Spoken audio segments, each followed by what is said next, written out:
Bon, H4, je comprends. H4... Bon, il y a du sens, quoi. Bon, enfin, qui est le mec qui a eu l'idée d'appeler son outil John the Ripper? C'est quand même très particulier comme nom. Non?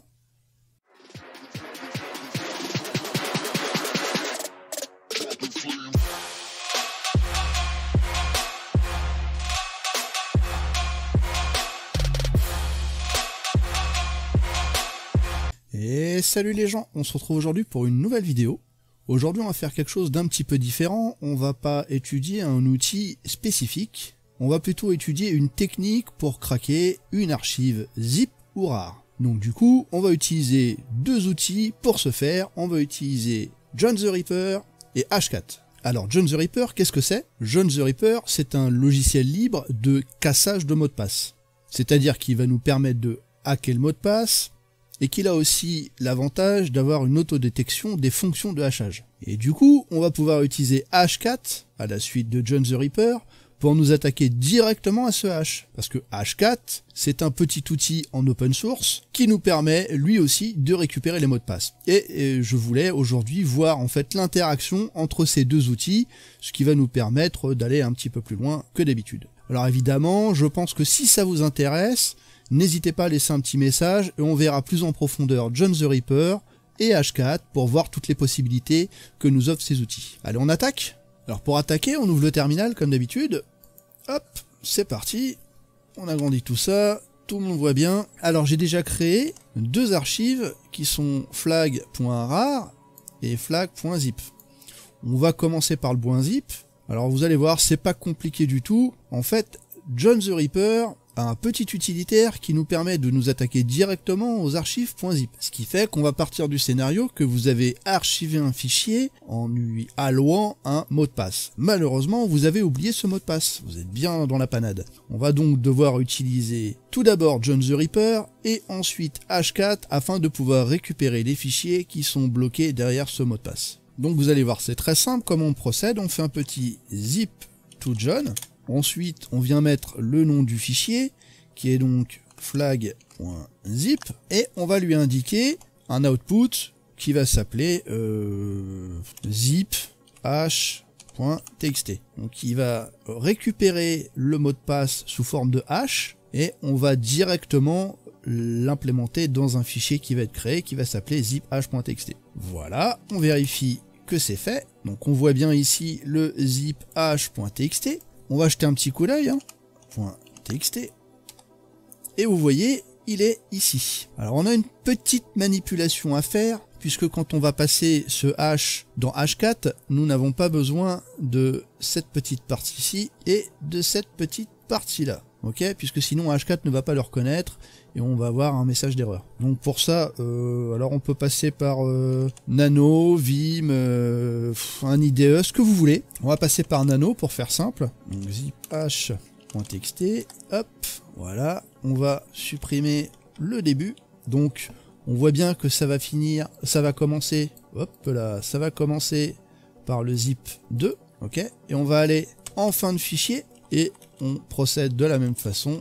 On va jusqu'au signe $, ici même, et là, CTRL X, on sauvegarde, c'est parti. Voilà, donc là, on a maintenant transformé notre fichier ziphash.txt afin qu'il corresponde à une fonction de hachage qui puisse être reconnue et travaillée par Hashcat.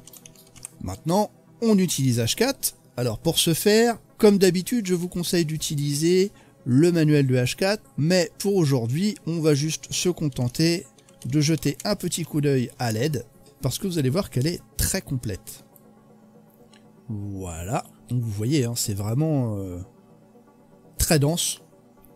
Vous avez ici toutes les fonctions de hachage qui sont reconnues par Hashcat, ici même les options disponibles pour l'outil, et là, vous pouvez voir la syntaxe à utiliser. Alors pour commencer, évidemment, Hashcat, suivi des options. Alors pour aujourd'hui, nous allons voir juste deux options, à savoir le mode d'attaque, qui sera un mode d'attaque direct, ainsi que la fonction de hash, qui sera donc une fonction zip, suivie par le nom du fichier cible, qui sera donc ziphash.txt pour ce soir, ainsi que le nom du fichier qui contient la fonction de hash que nous allons attaquer, suivi par la word list que nous allons utiliser. Alors bien évidemment, comme d'habitude, je conseillerais à tout le monde d'aller télécharger gratuitement sur GitHub l'ensemble de listes nommées seclist, puisqu'il contiendra absolument toutes les listes les plus importantes que vous pourrez trouver, que ce soit pour des répertoires, des passwords, des noms d'utilisateurs, des DNS, ce genre de choses. Mais pour aujourd'hui, on va se contenter, entre guillemets, de RockU, puisque RockU étant disponible sur toutes les distros Kali Linux de base, pas besoin pour vous d'aller télécharger quoi que ce soit. Donc du coup, on a dit qu'on allait voir la fonction de hash que nous allons essayer d'attaquer, qui est donc une fonction zip. Alors où est-elle? Elle est par ici, hop, ici même, donc qui est la fonction 13600, faut le noter. Et pour ce qui est de l'attaque, nous avons un attaque mode qui sera straight, donc direct. On ne parlera pas des autres attaques aujourd'hui, je ferai très certainement une vidéo sur H4 plus tard où on verra plus en profondeur toutes les options. Mais pour aujourd'hui, petite attaque directe. Donc on a dit attaque directe qui est 0 et une fonction de hash 13600. Maintenant qu'on sait ça, on fait un petit H4 A0-M 13600. Le fichier cible qui est donc ziphash.txt et on utilise la word list rocku.txt qui se trouve sur user share wordlist rocku.txt. On envoie. C'est parti. Voilà, ça a travaillé, ça a été très vite. Donc on voit ici, il y a pas mal d'informations, mais ce qui nous intéresse est là. Voilà, on a le password qui est 1, 2, 3, 4, 5, 6, 7. Alors on va vérifier tout de suite. On va passer par ici. On a le flag zip, ici même. On l'ouvre. On essaye le mot de passe. 1, 2, 3, 4, 5, 6, 7. Et voilà, nous avons notre flag. Ça, c'était vraiment pas compliqué. Alors maintenant, on va procéder de la même façon, mais cette fois-ci, on va s'attaquer à un point rare. Donc, si vous avez compris comment ça se passe, eh bien, on fait un rar to John, flag.rar, puisque c'est le nom du fichier, et on va l'envoyer sur, rarhash.txt. Voilà, on procède exactement de la même façon. Une fois que c'est fait, on vient avec nano vérifier ce hash. Si j'arrive à taper correctement, hash.txt, il est là. Et donc, de la même façon, on vient effacer le nom de fichier qui est sur le devant pour ne conserver que la partie qui nous intéresse, à savoir le hash. On sauvegarde sous rarhash.txt, on nettoie et on procède de la même façon. Alors maintenant, il va falloir aller vérifier quel est le chiffre qui détermine la fonction de hash pour rar. On va voir ça tout de suite puisque je ne la connais pas par cœur. Donc on fait un petit h4h et on va aller voir ça tout de suite. Hop hop hop. Alors il doit être dans les environs. Voilà, c'est celui-ci, rar 5, donc c'est 13 000. Et donc on procède de la même façon en fait. On va pas se compliquer plus que ça. À savoir, voilà, à la place de 13 600, on fait 13 000. Et à la place de ziphash, on fait rarhash. Et nous avons exactement la même ligne de commande que pour le zip, mais avec les fichiers qui correspondent. On envoie le bousin, c'est parti, il calcule. C'est peut-être un petit peu plus long. 7 hours later. Et voilà, il a terminé de travailler et on peut voir ici, le mot de passe a été trouvé. Donc ce sont des mots de passe très simples, puisque si j'avais rentré un mot de passe très complexe pour l'exercice, H4 aurait mis énormément de temps à brute forcer en fait ce hash pour essayer de trouver la correspondance.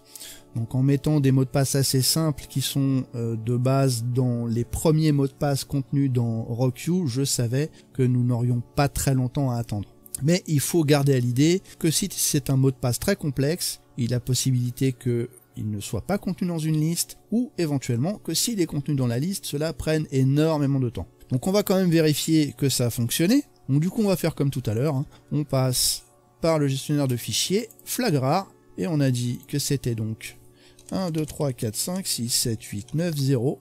On essaye, ça fonctionne, et nous avons le flag. Et bien voilà, vous avez vu, ça a été assez facile, on a pu craquer deux archives, une en .zip, une en .rar, en utilisant les deux outils gratuits que sont John the Ripper et Hashcat.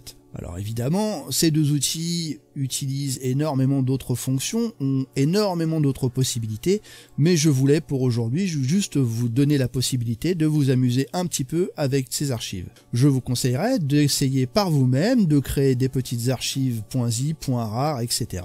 Et une fois que c'est fait, d'essayer de les craquer pour voir comment ça fonctionne. Il pourrait vous arriver d'avoir des erreurs de longueur de token, ce genre de choses. Vérifiez bien que vous avez bien enlevé les parties de fichiers dans le hash, à savoir les zip2, etc. Puisque si vous ne les enlevez pas, Hashcat ne pourra pas reconnaître la fonction de hash concernée. Si vous avez un message à me faire passer, n'hésitez pas, l'espace des commentaires est là pour ça. Abonnez-vous, lâchez-moi un pouce bleu, partagez la vidéo si ça vous a plu. Vous pouvez aussi me retrouver sur Twitter ou m'envoyer un message par mail, il n'y a pas de problème, je suis super dispo. Et puis ma foi, écoutez, vu l'heure qu'il est, moi je vais me lancer une petite box et puis je vais me faire un CTF. Allez, Kenavo?